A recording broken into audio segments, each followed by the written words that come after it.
right, I've officially opened the session for today. Hello, everyone, and welcome to International Mentoring Center webinar series, where we continue to pursue our mission to empower mentors and mentees worldwide by fostering a community of learning, growth, and professional development. Here at IMC, we believe that mentorship is one of the most important tools for personal and professional transformation. And through this platform, industry experts and leaders can share their insights, knowledge, and best practices to elevate global awareness on mentoring standards. My name is Ira, and I will be your host today. And I'm very excited to introduce a speaker today, a passionate generalist with over 20 years of experience in brands, advertising, and marketing. He's worked with outstanding agencies in Hamburg, Vienna, and Berlin, and is also the founder of Let Me Think About It, where he offers creative strategy consulting to achieve exceptional outcomes.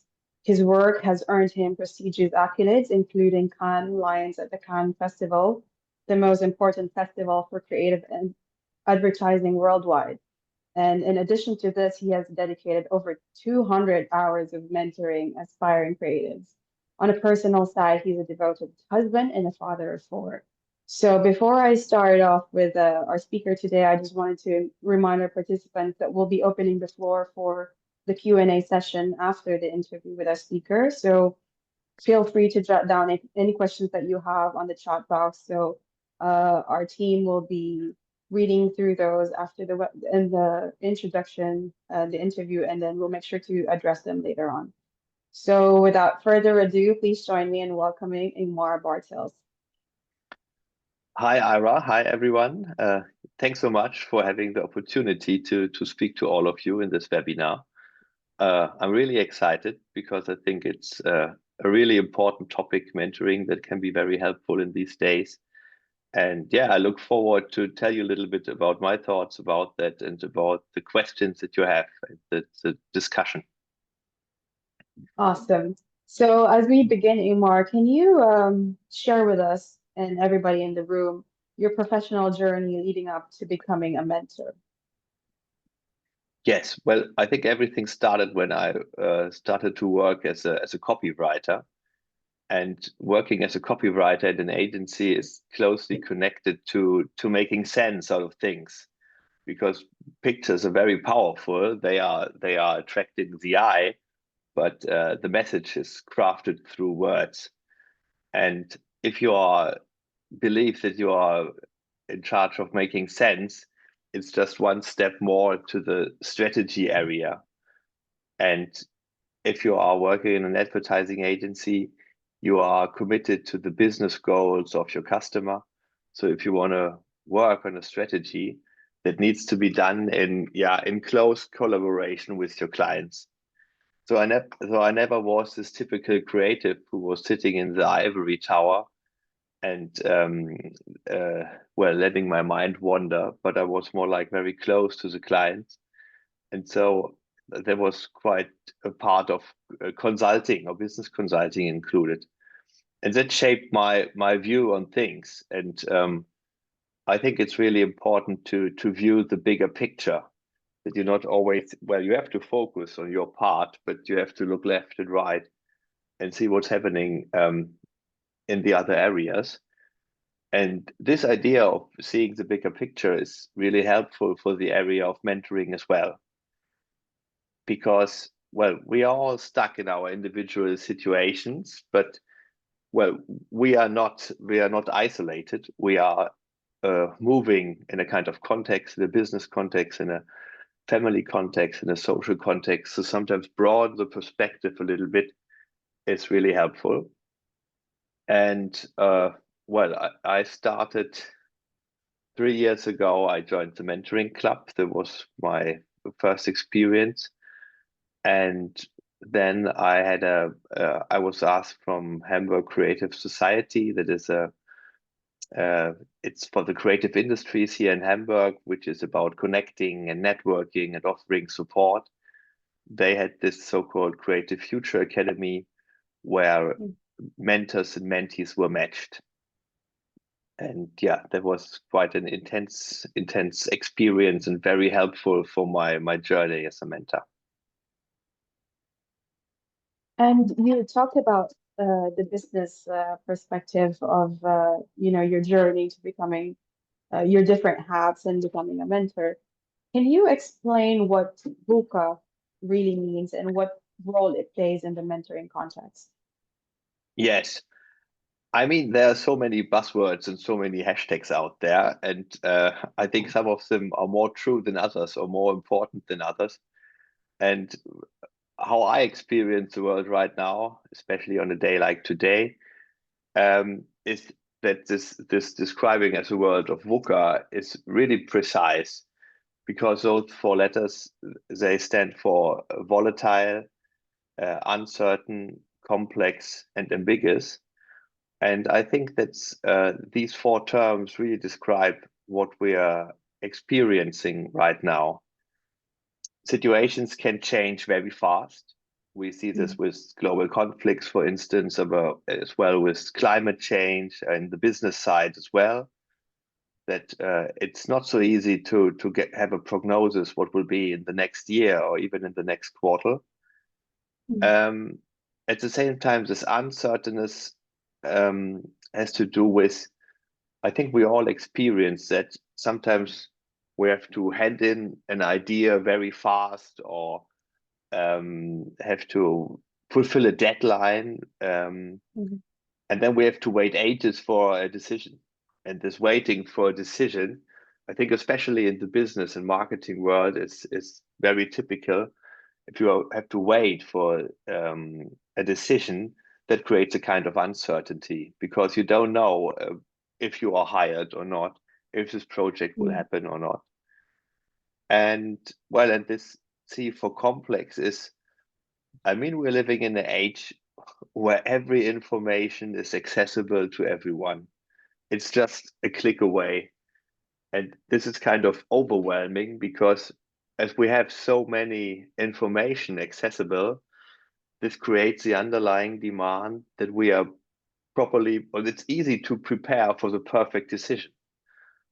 And mm, this is quite a high demand to make the perfect decision. Nobody can do that every time. And so this is definitely an area where mentoring can help to change the perspective on the decision that you have to make. And the last letter, ambiguous, yeah, I mean, we are all shaped by our upbringing, by the culture that we're living in, by the profession we're working in, the family that we have or don't. And we are asked to have a lot of empathy and understanding for different positions. And that means that, well, each coin has two sides, and it depends on which side you look. And it's not always easy to step back from the feeling that you had to see the other side of the coin. mm. And this creates an area where we are on the one side start to overthinking things, that we are thinking sometimes way too much, and otherwise we have so many choices which we can choose from. And yeah, their guidance can be very helpful. Right. And how do you think a mentee-mentor relationship evolve in the VUCA, and how do you stay effective as a mentor? Well, I mean, in a mentor-mentee relationship, the most important part is the active listening Mm, to your mentee, to really focus on him or her, and listen very closely what he or she is saying and what she's thinking. And mm, this relationship, well, it's shaped by the expectancy, of course, from the mentee. And I think it's really important to understand a mentor is not, well, he or she is not perfect. He's not the mega mastermind, but he or she can offer a different perspective. And we are not therapists either, and we're not psychologists. So we have to define the area that we are going to work on. And in my case, it's mostly business related because family life, that is a totally different topic. There are resemblances, I think, but it's a separate world that should be well treated or handled by other persons. And it has to be very clear that the mentor can offer perspectives and ideas and show, well, can perhaps bring the elements of the situations in a new order, but the mentee is the one who's making the final decision and is taking the next step. Yeah, the mentor kind of just gives them a nudge. Sometimes in life, you need someone to pat you in the back and say, you know what, you can do it, you know? So Yes, sometimes yes, mentors play a big role in that area. yes, definitely. I mean, for mentees today, it's often the situation what I call the torture of choice, because Mm, there are so many opportunities and so many possibilities, and so you have the obligation to choose from it, and mm, sometimes it's not so easy to find the perfect solution.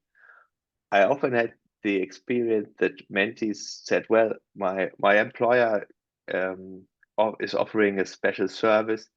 We can book a course on personal development," which is great. I mean, it's perfect that this is offered to employees. But then the question is, okay, where do you want to develop?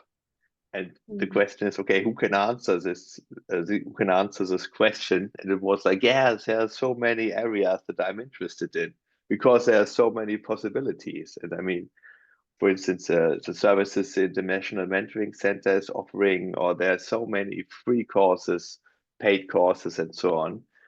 And then it seems to be so easy. Well, just pick the course you most like or which is most helpful for you. And this can be sometimes be overwhelming. mm. And you have to make the choice. And um, Right. when I So was in your mentoring, sorry, so in your mentoring, what do you use any frameworks that you provide your mentees to make them, you know, decide on a more structure informed decisions, especially in the VUCA? yes, well, first of all, I try to assess the situation and try to point out, yeah, how important is this decision really? Is it what will be the consequences?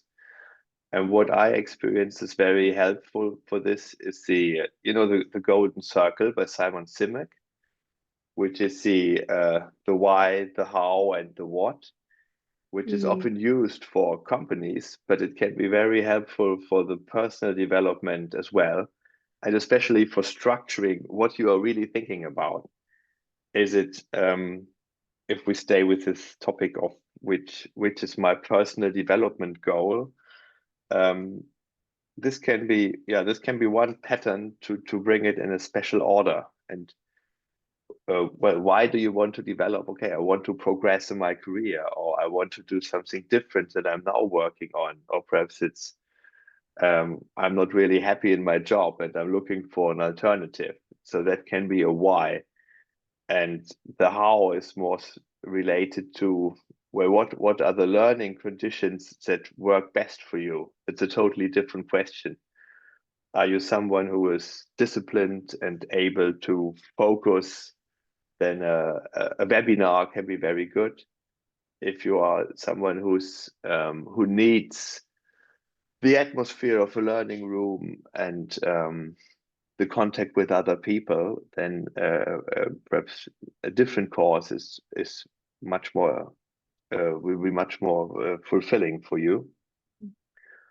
Or if you focus on the what, then it's pretty precise. What do you want to do? And then it's perhaps a bit easier to understand where the problem lies. Is it? mm. And in And regard, yeah, during these relationship that you build with your mentees, obviously it's not all the time that they, you know, pick the right choice.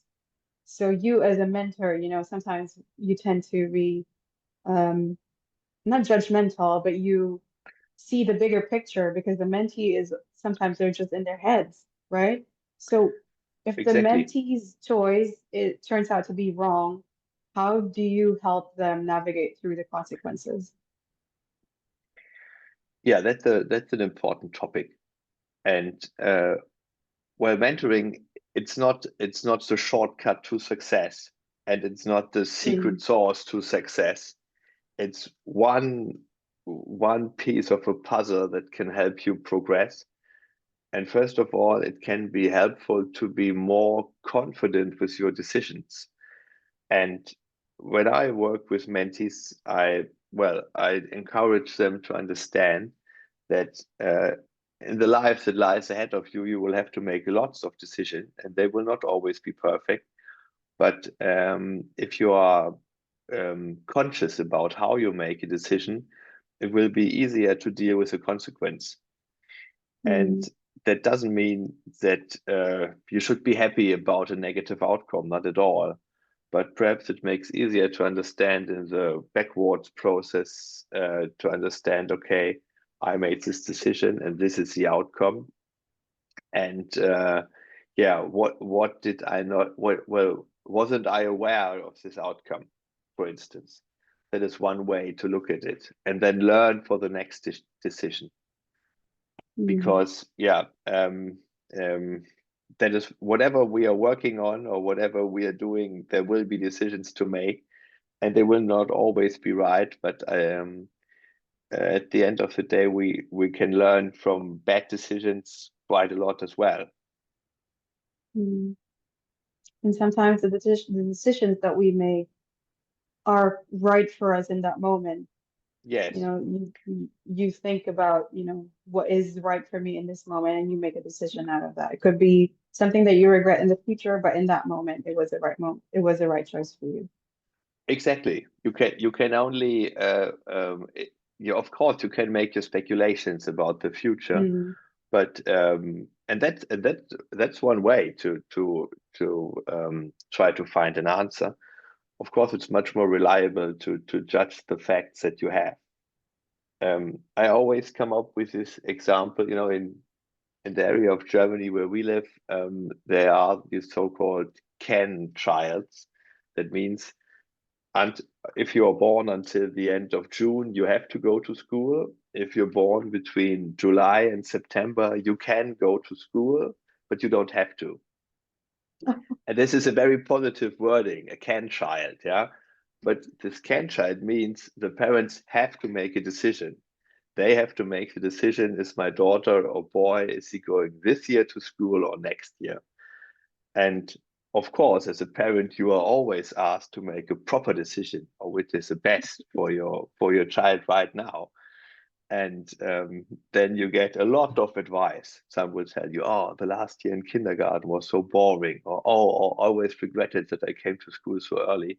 So this, well, you can go to school, but you don't have to. That means you have to make a decision. And as you said, you can only judge the child eh, how you experience it.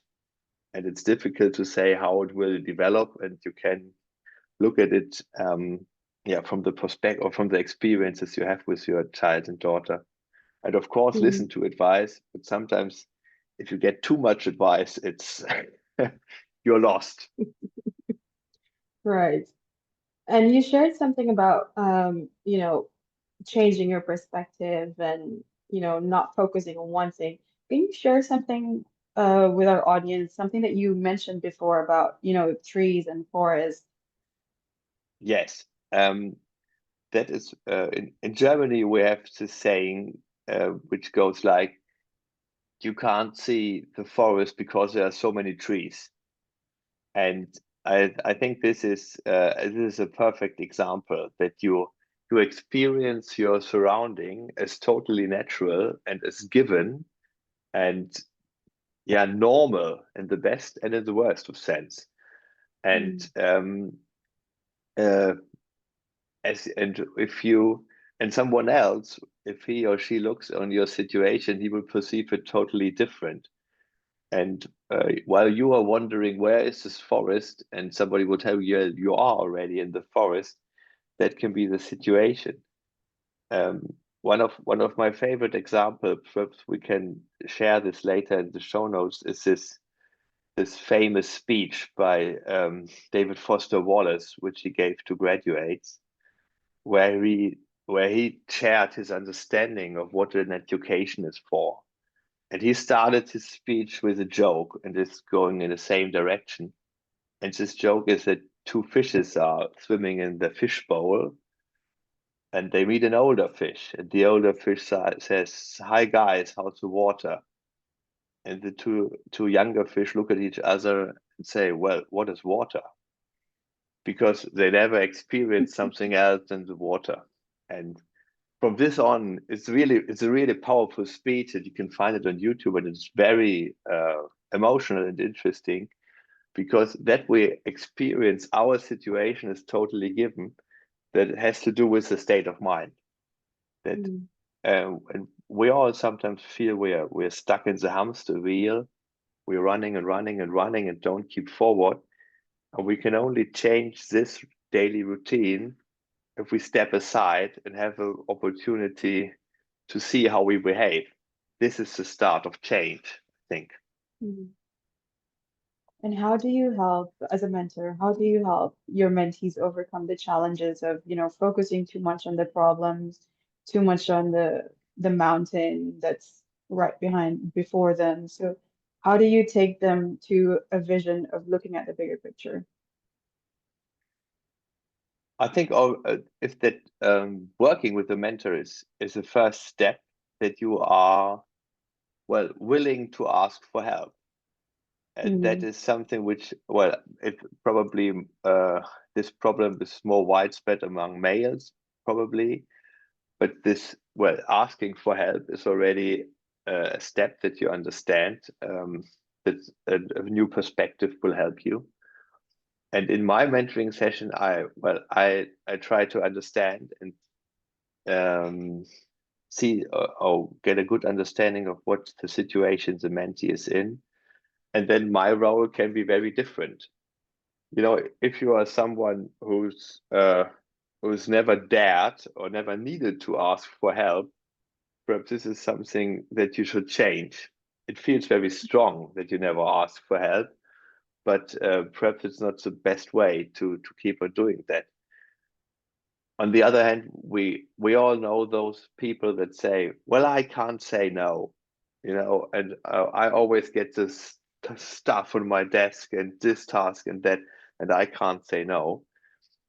And if you have a mentee like that, it will not help him or her to say, "Yeah, that's a very good trait. It's so kind of you that you never say no." The answer should be, "Well, you should learn how to say no, and I can help you how to say no." And perhaps we start, first of all, to understanding why you can't say no, and then we try to practice saying no in situations which are not so complex or difficult, to prepare you for the meeting with your boss where you have to say no, because that's the biggest step. And of course, we all want to be prepared for such a situation. But to prepare for such a situation, we have to prepare ourselves with tiny steps. And then one day we will be prepared to say, "No, I can't do that." And to craft this message, do I just say no, or do I explain my no? That is something that we can work on in the mentoring sessions. Do you use any frameworks or tools? Are there any tools that you recommend your mentees that will, help them find a clear vision when they're making decisions, especially in the world of VUCA? Mm, well, I'm kind of old-fashioned. I work with tools like this, my huge notebook, and the trick with the notebook is that I can flip back and forth to find my notes on the last session, and this is what I recommend my mentees as well.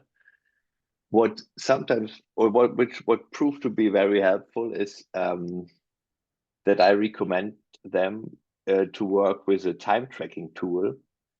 That might sound strange because this seems to be a kind of torture instrument from employers, but you can flip it and use it in a different way.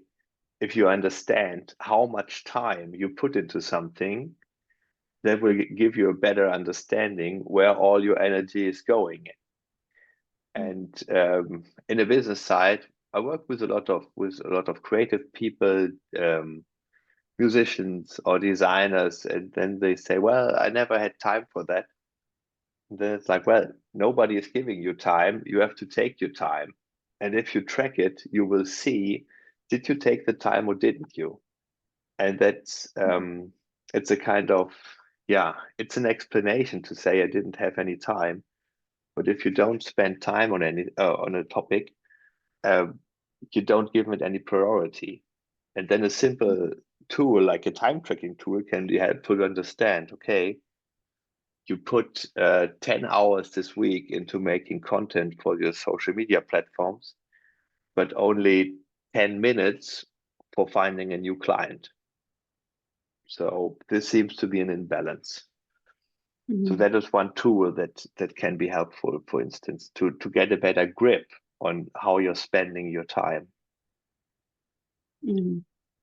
And I want to talk to you about, some of the issues that mentees have is that, we talked about not focusing on the trees, but focus on the forest, look at the bigger picture. But sometimes, we get so caught up with the things of the world, the stresses of, our corporate jobs and whatnot. And sometimes the first thing that pops in our head, that's what we believe in. And that's what, Yes. drives our actions. And, that's what um, narrates you as a person sometimes. So when you're in these mentoring relationships with your mentees, sometimes mentees are not in the same mindset. They're not in the best mindset to think clearly.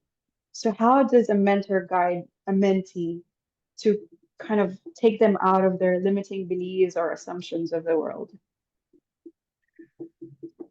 Well, I like this saying, don't believe everything that you think, because sometimes Mm, we make so many assumptions and have so many ideas in our head about possible or potential consequences, and mm, these thoughts are limiting us a lot.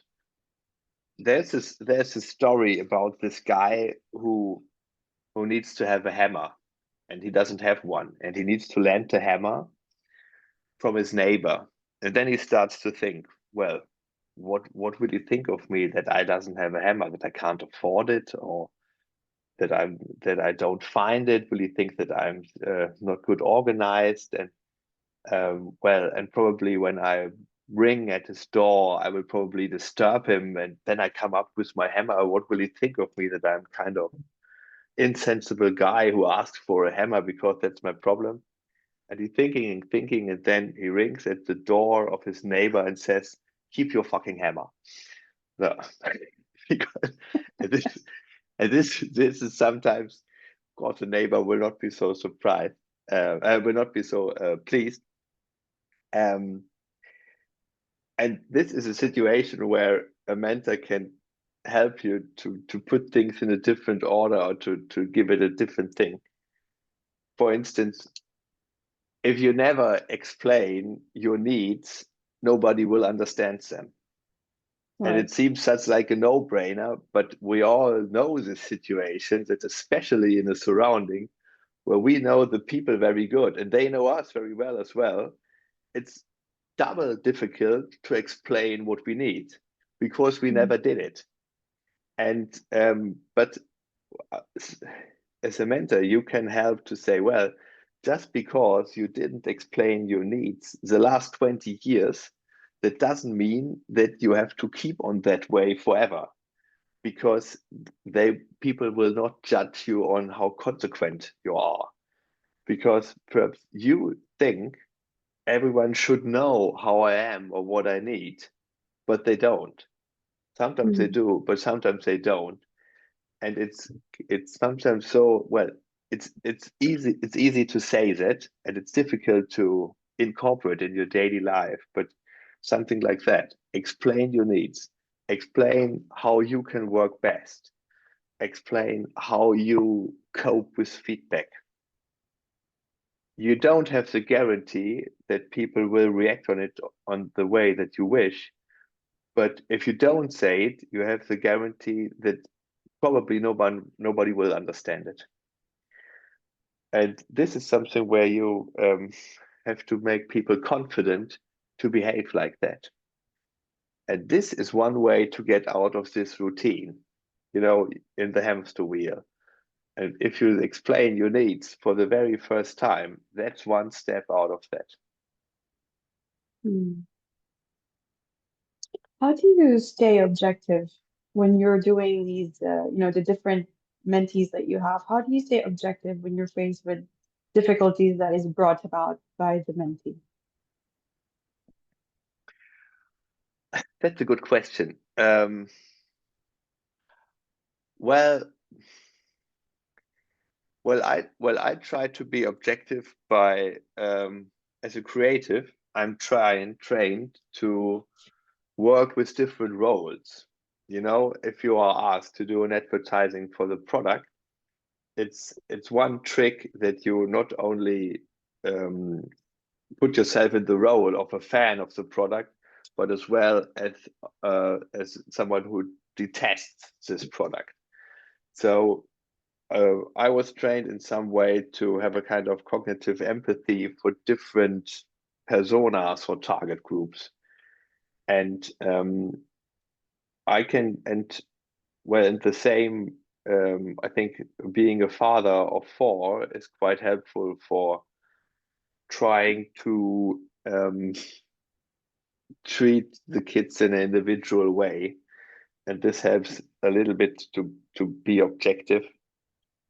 General, I would say um, you. Well, I'm not a total mastermind. I cannot explain everything. I try to be as objective as possible.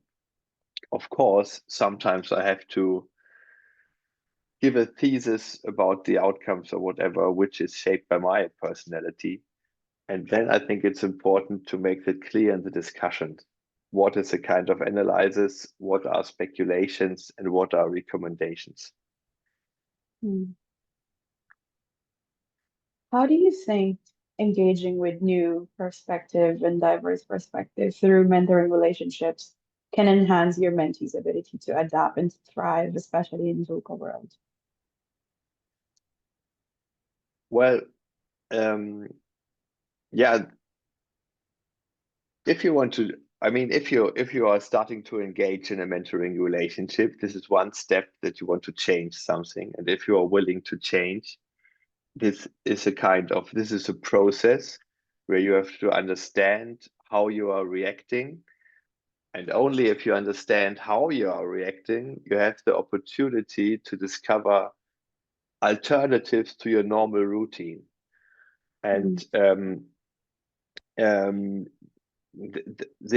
I think this is the trick, that you are getting aware of how you react, and then someone will tell you, okay, you always do it like this, but there are other opportunities, and we have to train on that. And sometimes it can be very helpful. For instance, if you, for instance, do yoga, you will experience different parts of your body where you never knew that you had them, or you knew that you had them, but you didn't feel them. And this is a kind of training as well, being conscious of certain parts of your body, that your right leg is different than the left leg, and that some things or the upward dog or whatever can be more difficult in this situation than that situation. Um, and that you get more conscious of your natural way of moving. And yeah, and this, to come back to the mentoring situation, it can be really powerful just to explain to someone what your problem is. And mm, I like this saying as well. How should I know what I think before I hear what I say? And this sounds like a joke, because we are supposed that that we already know what we think before we hear what we say, but sometimes it's totally different. It's like the way how you pronounce it, what words you can, the words you choose, and the way how you emphasize them can be really telling for the mentor that is listening. Because they say the Gen Z is preferring to write because they can change every word in the order or the emoji and whatever to craft a perfect message. And that is very different when you're talking to someone. And so this is very it can be very telling if somebody really tells you what he or she is struggling with. And I remember a mentoring session where she was working on a film, and she could explain totally detailed what this film was about. And then I asked her, well, what is the working title of the film? And she didn't have one. And she knew quite a lot about this film and what kind of collaborations she was looking for, and what was missing and so on. But I asked her, okay, how do you tell someone what you're working on if you don't have a working title? And that stuck with her because, yeah, something was missing, and it was just a tiny piece of it was missing. But because in the title, a good title normally includes a kind of vision, what you want to do. And this, perhaps it would work the same way out if we had a kind of email conversation, might be. But in the way she was talking about this film, it was quite obvious. There was no name for the baby. And this baby needs a name. And you talk about starting, the first step of getting out of your comfort zone and getting out of your limiting belief is talking to a mentor. Yeah. And sometimes there's a great power in talking to a stranger. Sometimes we tell a stranger, you meet someone in the subway or in the metro, and you just kind of, just the conversation just flows because I don't know, because he's a stranger. And sometimes we tend to sometimes we overshare sometimes when we meet a stranger because there's no judgment in there. You're just freely flowing conversation. And I think that's what the initial meeting with a mentor, before gradually you build that relationship between mentee and mentor. But that first initial conversation with a mentor is very crucial. Yes, indeed. It's I think this has got to do with assumption expectations. And if we stay with your example, if I want to tell a stranger about the complex problems I'm in, well, I have a kind of limited amount of time probably, so I will try to explain them as soon as possible what my problems are. And because I know he doesn't know my family, he doesn't know my boss, he doesn't know my upbringings, my education. And that is totally different when I explain the situations to my spouse or to my work colleagues. And I have a kind of assumptions what they will know about me or what they expect of me. And I don't have this in a new kind of relationship. And I think this is connected to the question before. I talk to someone who knows a little bit of me, but he's or she is not totally familiar with me, and I'm forced to explain what I'm really struggling with. And I think this creates a kind of flow that you are forced to tell what you're thinking about, and you have to explain it to someone who is not familiar with your situation, and suddenly things appear in a totally different light. I recently heard a story of someone who said he was struggling with a divorce, and when he was telling in a group what his marriage was like, all the others said, "Well, what is the problem? Why did you divorce?" that because when they listened to him, it was like they didn't see the problem. And for him, he was waiting for approval or for sympathy. And that's it. I don't want to judge the situation, but sometimes when we tell, yeah, he's doing this or that, or my wife is doing this and that, some would say, well, that happens in 9 out of 10 marriages or 9 out of 10 business situations. So, and this, yeah, this can create this kind of special relationship that on the one hand, you're working close together, but there's still some kind of distance. Mhm. And how do you cultivate this, this culture of adaptability and resilience in your mentees? I believe that this resilience and flexibility are the two most important soft skills that we need in the age that we are living in. Mm. And I think they're both connected to each other. In regards of resilience, it's often this picture of the tree in the wind that is bending to one side or the other, but who's not falling down. And I think that is both being flexible and having a kind of strength at the same time. And my favorite saying is, life is how you look at it. And I mean, the tree, he's knowing that storms will come, and he can't stop the storm from coming, but he can prepare for a storm that's coming.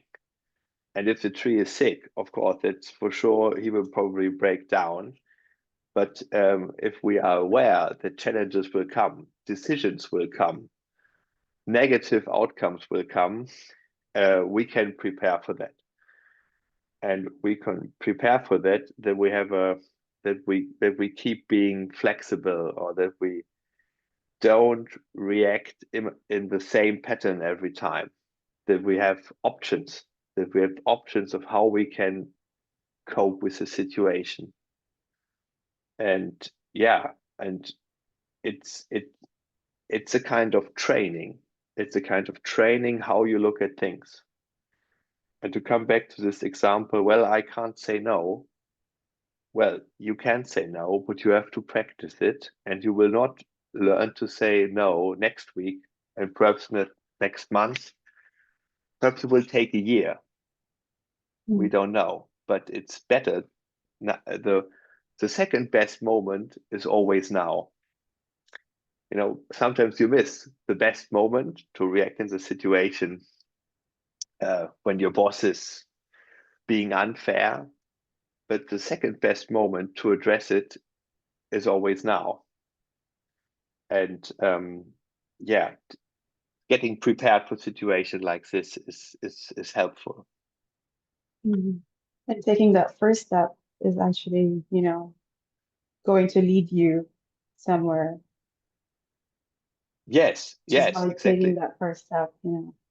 Yes. So as my closing question to you, Ingmar, you have all these hats. You're a creative strategy consultant, entrepreneur, mentor, father, husband.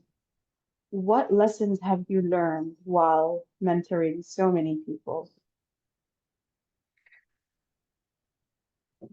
Well, first of all, the mentoring is always an opportunity for me to get to know other people and to have the opportunity to compare the challenges we're all stuck in.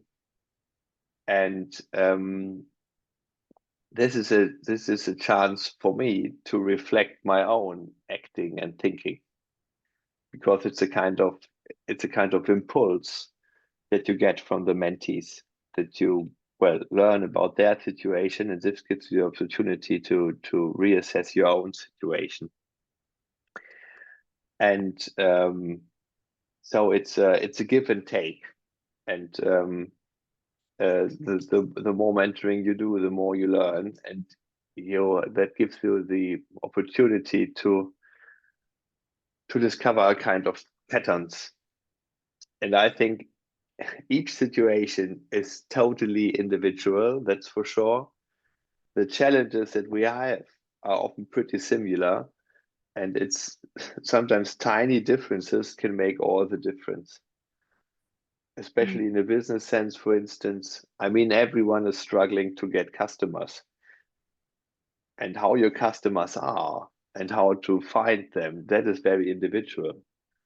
And yeah, these kind of patterns and connections are, yeah, they are really helpful for me as a mentor to see it in different persons, how they handle with it. Mhm. And you've also mentioned that, I mean, with the more than 200 hours of mentoring that you've dedicated, what advice can you give to some of the fellow mentors that we have in this session?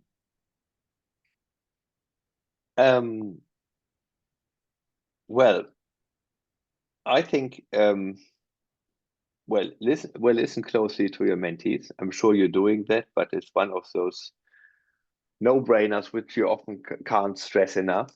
And well, don't shy away from different roles, because each mentee needs a kind of different support, and sometimes you have to be, well, you don't have to be the bad guy, but it's not always you shouldn't be always if you always are the good cop, probably this will not help everyone to progress. Sometimes you need to be, yeah, a bit more strict or a bit more decisive on the advice you give. And I mean, it's a kind of, there are some rules for the mentoring, and yeah, in some situation it can be really helpful if you be a bit more, yeah, strict and say, well, if you don't tackle this problem, the other stuff will not go away. And yeah, perhaps the one last saying which I like as well for this whole topic is, there's this famous quote from Mark Twain, and this goes like, if you have to eat a frog, make sure to do it first thing in the morning. And if you have to eat two frogs, make sure to eat the bigger frog first. And it's not easy to eat a frog, that's for sure. I've never done it, but I've never done it. there will be some frogs coming, and we have to cope with it, and we can prepare for eating those frogs. Thank you so much, Ingmar. I mean, I've learned so many things today in this session, and I hope our participants also learned something. So now I'd like to open the floor for a Q&A session. If you guys want to unmute yourselves, introduce yourselves, where you're from, we'd love to hear from you. Or if you want to jot down the questions on the chat, our team will read it out loud, and then we'll have Ingmar get as many as we can. Mm-hmm.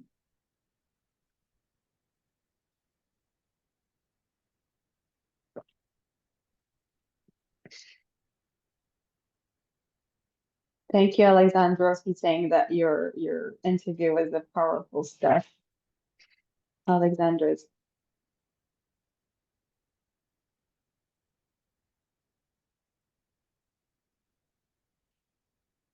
Any questions for our speaker for today? Can I ask a question, please? Yes? Yes, please. Sure. Yes, very welcome. Before I ask the question, I just wanted to say you're such a fantastic storyteller. It's been an engrossing session, every word, every story, every quote, every anecdote. It's been amazing.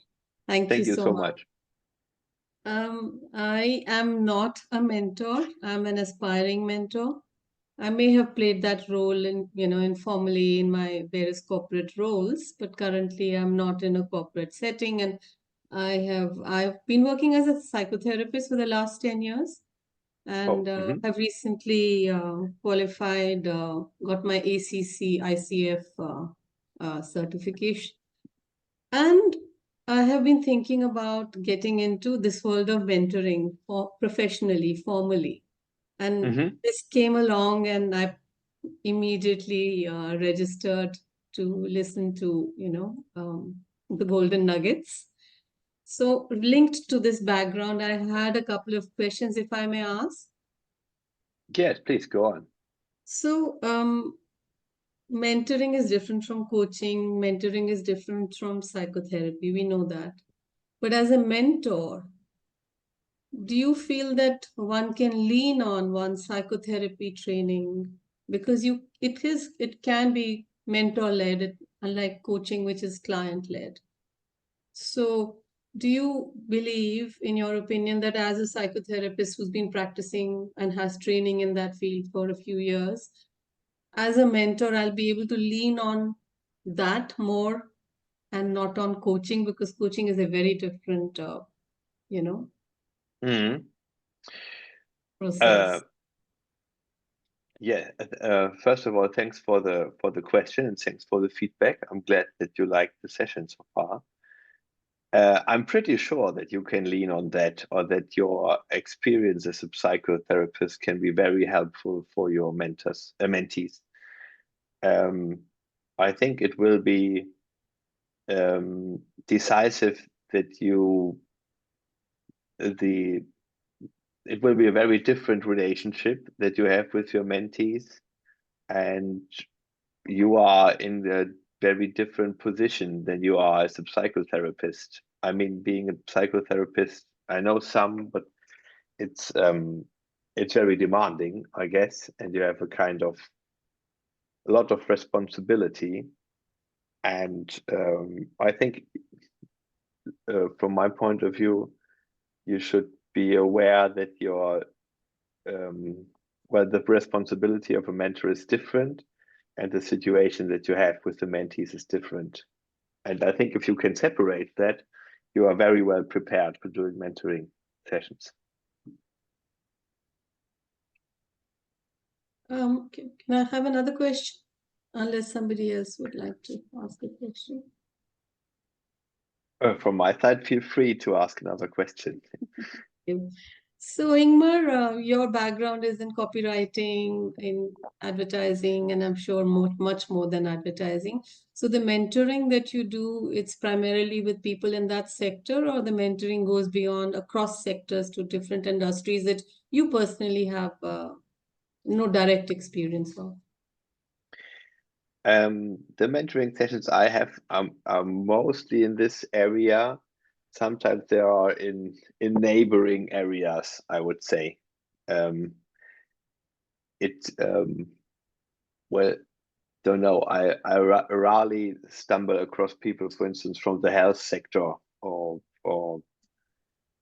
so the most sessions I had were with people from the broader sense of the creative industries, but that includes musicians as well as Okay.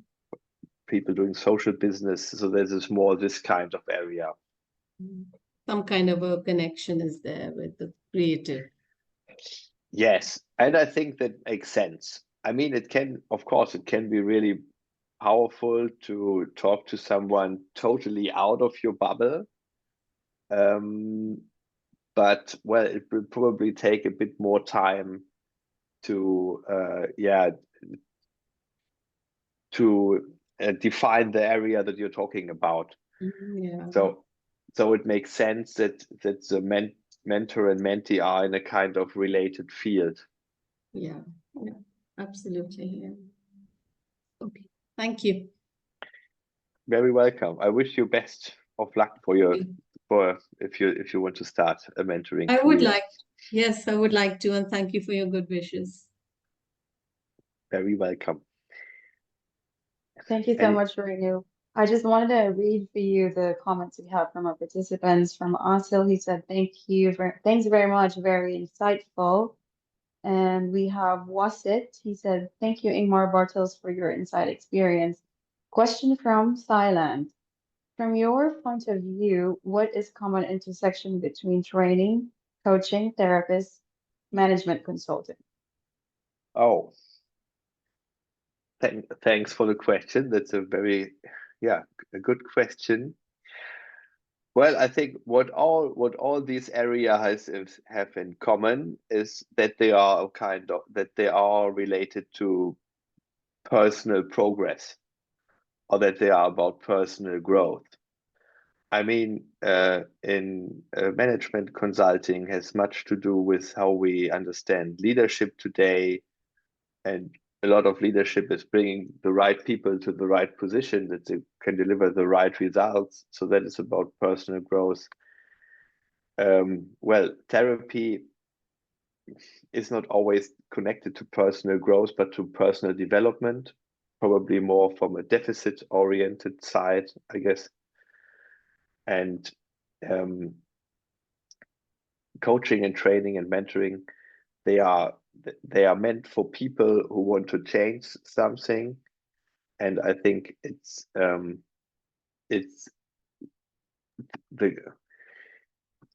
discipline they need for help can be very different. I mean, coach and training is on a much more regular basis. I think mentoring is a bit more from the distance and every now and then. And that depends on the personal situation that the mentee is in.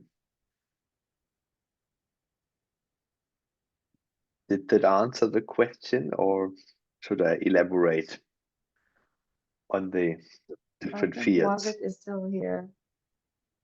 Wazit, did that answer your question? Yes, thank you, Ingmar.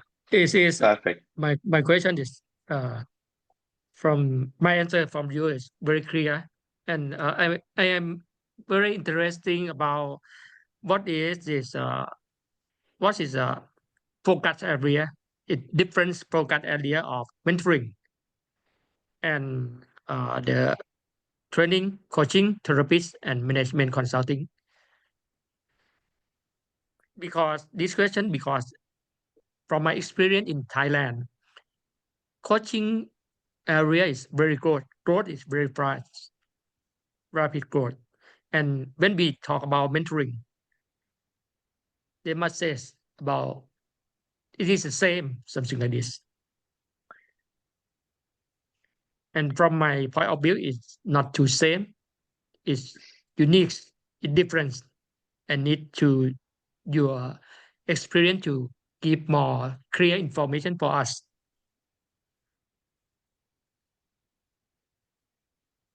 Yeah, I totally agree that there are differences. They have a common ground, and I think the differences are in the intensity and in the relationship that you have with your coach, with your management consultant, or with your mentor. That is very different, and that is one of those differences that are decisive for the outcome. But I think as I said, what they all have in common, that you are looking for a kind of development, or that you're kind of looking for help to reassess your situation, and that you define areas where you want to work on.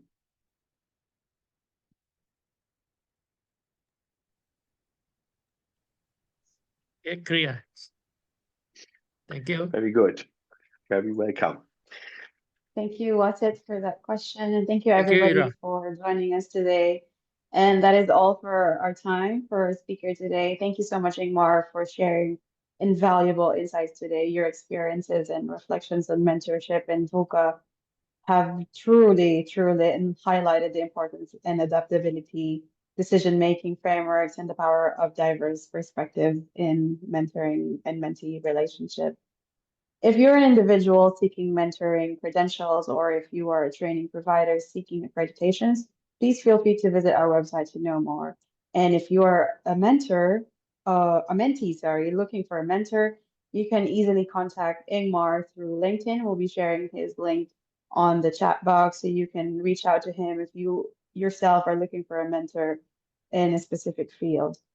And that is all our time for today. Thank you so much, everyone, for joining us today. We really value your presence this afternoon, evening, morning, whatever time zone you're at.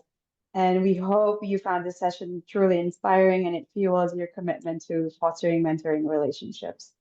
Join us again for our next week's webinar as we continue to explore, connect, and empower each other. Ingmar, any closing from your side? Closing remarks? Well, thank you, Ira, Tina, and Michelle for the support for the session. That was perfect. And thank everyone for attending it. It was, really interesting to have the chance to talk about my experience and to hear your question. And I'm glad that you liked it. And all the best for your journeys that you're taking on. Thank you. Thank Thank you. Thank you, you. Ingmar. Thank you, everyone. Bye-bye. Thank you. Bye-bye. Bye, Goodbye. everybody. Bye bye. Connect with you, Ima, at LinkedIn. Goodbye. Goodbye. Yeah, I look forward to it.